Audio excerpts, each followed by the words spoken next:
Hello, fans, collectors, and investors. Welcome back to Iconic Baseball. I am Iconic Al.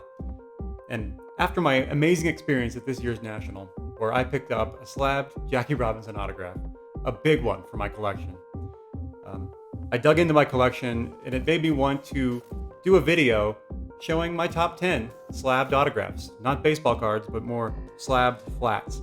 These are high-profile Hall of Famers, rare signatures that I'm very proud of, that have taken me decades, quite frankly, to amass.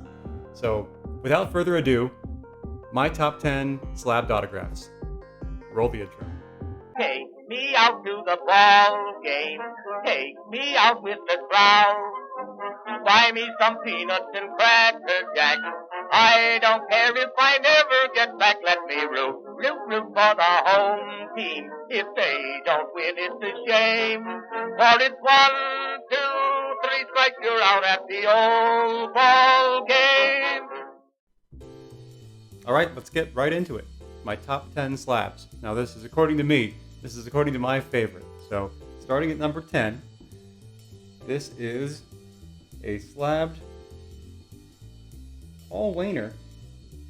This is a booklet, instructional booklet, that was really distributed for children, I believe, probably back in the 50s sometime. And it's got like 10 or 12 pages to it. And it's Paul Wainer's batting secrets. And his nickname was Big Poison. And it highlights his .334 lifetime batting average, his 3,152 career hits. There's a nice picture of Paul Wainer finishing a swing there. One of the great right fielders in baseball history. One of the great Pirates in baseball history. And you can see on the reverse, signed, best regards, Lewis, Paul Wainer. A nice, beautiful pen signature there. This is PSA Slabbed, authenticated. Paul Wainer signature. And these are not easy to find. This is one that I've actually had in my collection now for probably about 20 years. One I got a while ago. All right, number 9. None other than Mel Ott. Signature of Mel Ott on a 3x5 index card. Mel Ott signatures are not plentiful in the market. He signed pretty small. He rarely signed in the middle of anything. So it's not particularly one of my aesthetically favorite autographs, but it's still a very difficult autograph because he played a while ago. He was one of the original New York Giants, played for John McGraw. His claim to fame, his Major League debut at 17 years old. He was the first player in the National League to reach 500 home runs. His career batting average was .304, and his on-base percentage was .414. So that gives you an idea of how skilled and imposing he was, although not a large man. His career WAR was 110, so that tells you also he was extremely productive. 100 WAR or greater is extremely elite. There aren't many players in Major League history that have achieved 100 WAR, and Mel Ott, he's in that class. So again, very, very pleased and proud to own a nice signature, slab signature of Mel Ott. All right, number 8, the one and only Satchel Paige. Slabbed. This is a 1974 TCMA postcard of Satchel Paige. And I love how there's that little white area down there at the bottom of the postcard, and there's just a beautiful bold signature of Satchel Paige placed right in that white space there. He's far and away the most iconic pitcher of the Negro Leagues, and arguably the greatest pitcher ever, period. We'll never truly know, because it's very hard to know, but certainly one of the greatest pitchers of any era, of any time, of any league. Satchel Paige. Another one that I've had for a long time. I've had that for close to 20 years. All right. Number 7.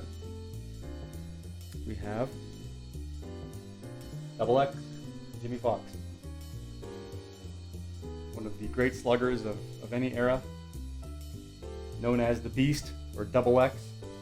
Played first base, and he mashed, basically. He had 325 for a career, with a 428 on base percentage. 428 on base. He hit 534 home runs, which was second all time when he retired. Second to guess who? Babe Ruth. So he was in that class. He was kind of considered the right-handed Babe Ruth.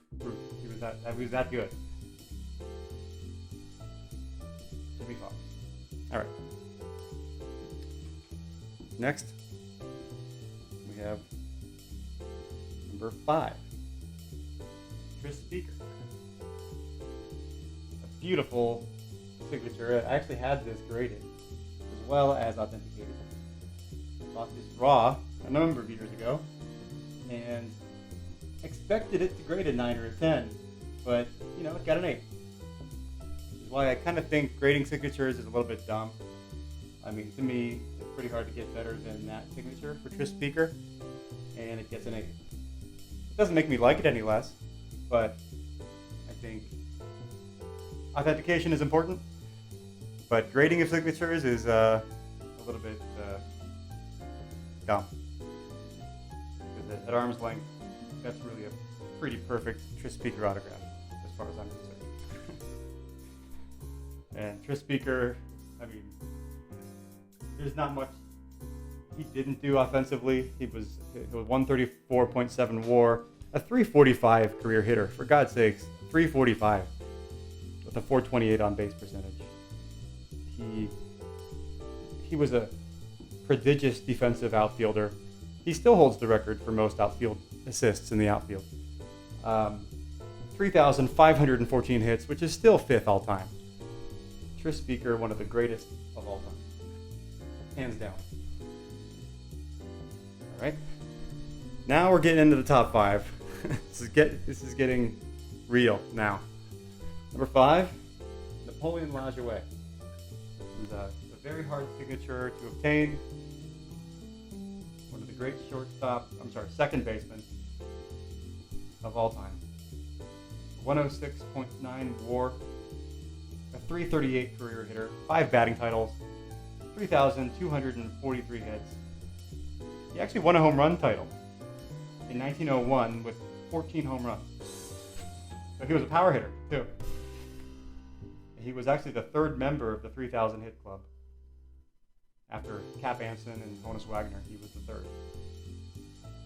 But clearly one of the greatest of all time. So great they named his team after him, and actually ended up referring to the Cleveland team as the Naps after Napoleon Lajoie.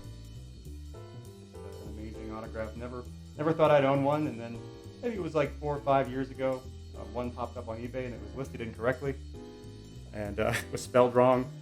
One of those listings where like the heavens parted and ended up getting a pretty good deal on it. All right, number 4, Rogers Hornsby. Again, a tough one. Probably the greatest second baseman of all time. One of the great hitters of all time. Probably the greatest right-handed hitter of all time, given his 358 career batting average. The Rogers Hornsby. This one's actually graded a 9 signature by PSA. And just really happy with that. What else can you say about Rogers Hornsby? A 127 WAR. He played from 1915 to 1937, a long career, 7 batting titles. Yeah, one of the greatest of all time. Now we're down to the top 3. And none other than the Georgia Peach, Ty Cobb. That's a bank check signed by Ty Cobb. One of the first high-profile autographs, one of the first high-dollar autographs I got. And I remember being in college, actually, when I got a little extra money. And my grandma sent me some money, actually, for textbooks. And rather than blowing it on textbooks, I decided I'm going to keep some of this money aside, and ended up purchasing a raw Ty Cobb bank check from, I think it was Todd Mueller back in the day. It was about probably 25 years ago, 23 years ago, something like that.